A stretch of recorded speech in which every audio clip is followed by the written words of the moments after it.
大家好，我是阿星，我是阿阳，欢迎来到 X 故事开箱。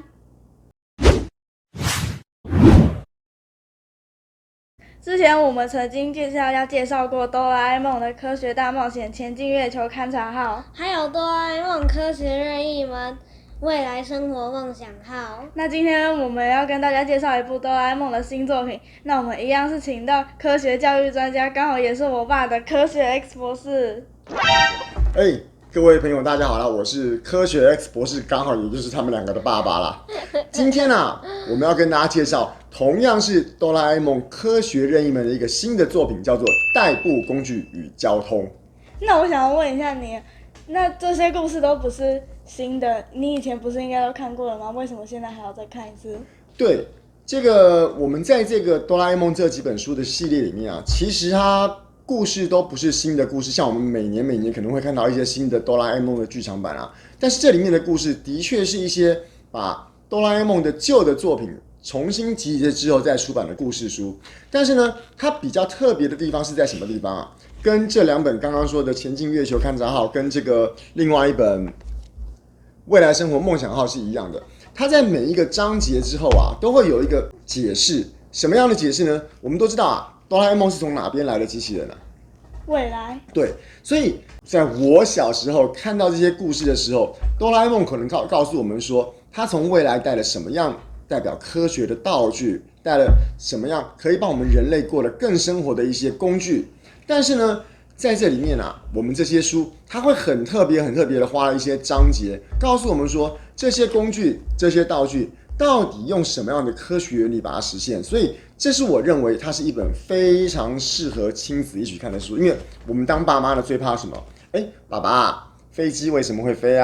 或者是你问我说，潜水艇为什么可以潜下去如果我看不懂的话，小孩问这种奇怪的问题。对然后爸爸妈妈刚好又不会，对不对？那这个书就很特别，就是它在每一个哆啦 A 梦的故事后面呢，都有一段真正的科学解说，让大家知道说我们的科学原理到底有没有机会可以实现在哆啦 A 梦里口袋里面所拿出来的这些道具跟法宝。这就是我特别想要推荐这本书最重要的一个重点。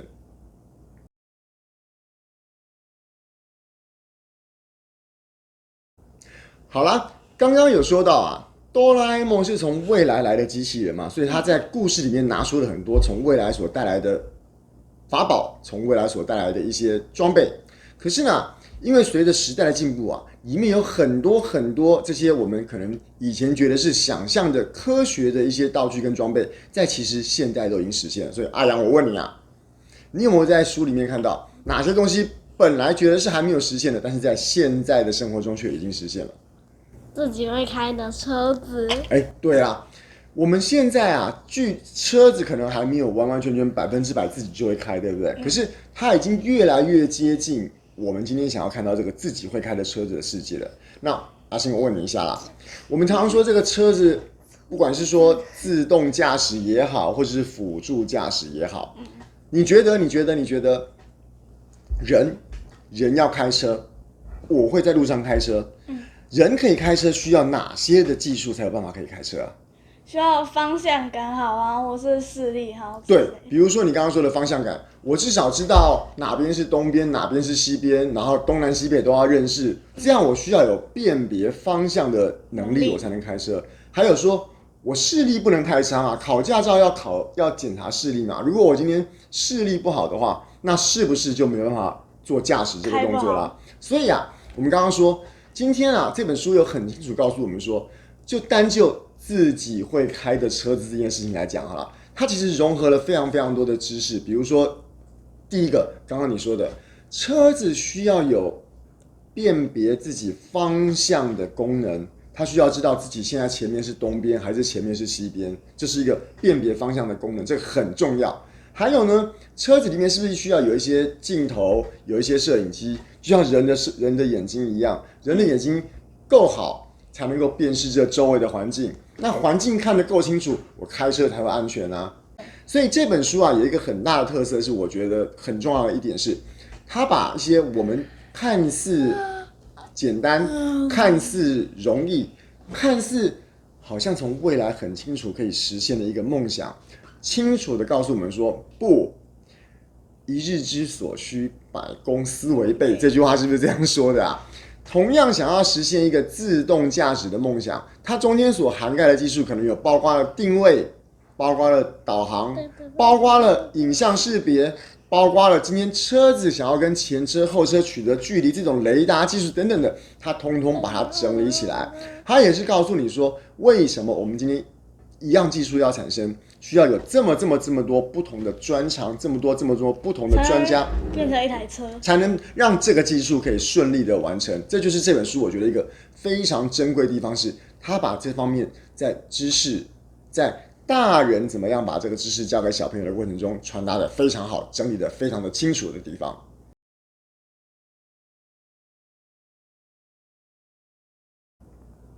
这个前面啊，阿星说我是科学教育专家，我是真的不敢这样自己讲啦哦。但是啊，我碰过很多对科学比较生疏的爸妈，在跟我说，他们在陪着小朋友一起在导读一些跟科学相关的书籍的时候，常常会碰到一个很尴尬的问题。我们演一次给大家看。爸爸，书里面有讲到电动车，为什么现在有电动车了，现在还有油电混合车啊？哦，电动车啊，电动车就是用电池在跑的车嘛。啊，油电混合车就是又有用油又有用电的车嘛。这样听懂了吗？听不太懂。听不太懂哦，听不太懂，那你就自己上网找答案啦。那阿阳，你有没有什么问题啊？来看了这个书。爸爸，书里面有说燃料电池是什么？燃料电池哦，燃料电池就是这个顾名思义啊，就是拿燃料来当电池嘛，这个不是就是这个意思吗？哈，对吧？哈，阿星啊，都看懂了嘛？哈，爸爸，哆啦 A 梦里面有讲到磁浮列车，为什么磁铁能让车跑得更快？磁浮列车哦，磁浮列车就是这个很多地方都有磁浮列车嘛，它就是用一些这个磁铁，大家都知道磁铁有这个 N 级跟 S 级嘛，有北极跟南极嘛，所以呢，这个磁浮列车就是用磁铁把列车吸过去了这样子。好啦，我就演到这个地方啦。我们刚刚想要传达的这个情境啊，我相信蛮多家长，尤其是如果你想要给小朋友更多的科学素养、科学教育，而你帮小朋友找了很多科学相关书籍，想要补充他的科学知识的这些家长们，一定有碰过这样的情形，就是小朋友看的书，他有不会的地方，然后他来问你，结果你答不出来，所以呢，只好说啊，你自己去问老师啊，你自己去上网找答案等等的。这本书很特别的地方就是说，它帮你很多的相关知识都整理得非常的浅显易懂，让你可以瞬间秒懂。刚刚不论说的是这个磁浮列车也好，燃料电池也好，或者是油电混合车跟电动车的哪些区别等等的，这些都可以在每一个故事后面的所附的这个科学章节里面，让你很轻松、很简单的找到答案。这就是我最喜欢这本书的一个最大的重点。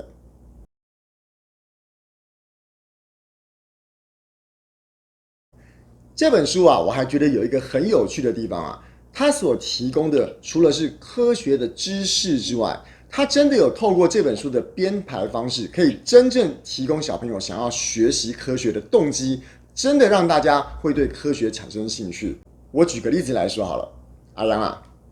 我问你哦，你记不记得里面有一个单元，他们是在讲大雄在跟哆啦 A 梦他们那些人在折纸船的故事？记得。那个故事大概在讲什么？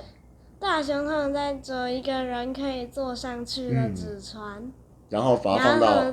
放到水里面给他们玩。对。那像这个故事本身是一个有趣的哆啦 A 梦大雄跟他周围的好朋友们发生的故事，可是呢，他就在这个章节里面的后面呢，提供了很多跟船有关的相关知识、原理，甚至于是整个在海面运输上面的演进的历史。无形之中，小朋友在看前面那个折纸船的有趣的故事的过程中，就产生了这个想要对海面上运输交通的历史更进一步了解的这个兴趣跟动机啦。那阿星啊，你可不可以随便说一个你现在还记得的单元？他们用吹气的吸管做出一个太空梭。对，在刚刚阿星所说的这个单元里面啊，哆啦 A 梦他们那些人呢，用了一个叫做喷射吸管的工具，然后呢，做成一个像太空梭形状的一个飞机，然后呢，带着这个静香他们一行人在这边玩来玩去嘛。那这个故事本身是个有趣的故事，没有错。可是他接着在这本书的安排里面呢，就马上接了一个我们现在最新最炫的太空交通工具的整理，让小朋友在前面的过程中了解了说，哇，原来太空的故事这么有趣啊！紧接着马上就可以自然而然的接续到一个跟太空科学相关的知识，让大家了解说，哦，原来火箭的原理是怎么样的，火箭跟飞机有什么不一样。这些知识就在你看完一个有趣的故事之后，被你自然而然、不知不觉、很轻松的就吸收进去。这个就是这本书里面另外一个激发大家科学兴趣学习的一个很大很大的重点。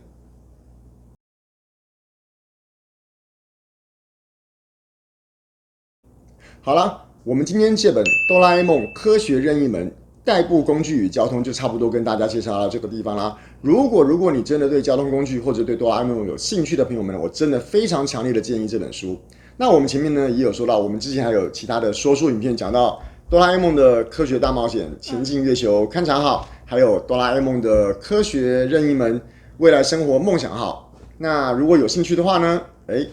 如果想要看这一本《前进月球勘察号》的话，我们会放在这边。那如果想要看《未来生活梦想号》的话，我们会放在这边。好，那我们今天这本《哆啦 A 梦科学任意门代步工具与交通》就跟大家介绍到这个地方啦。那如果喜欢的影片，记得要把它分享给你的朋友，同时要订阅我们科学 X 博士的频道。那我们今天节目就到这个地方喽，拜拜。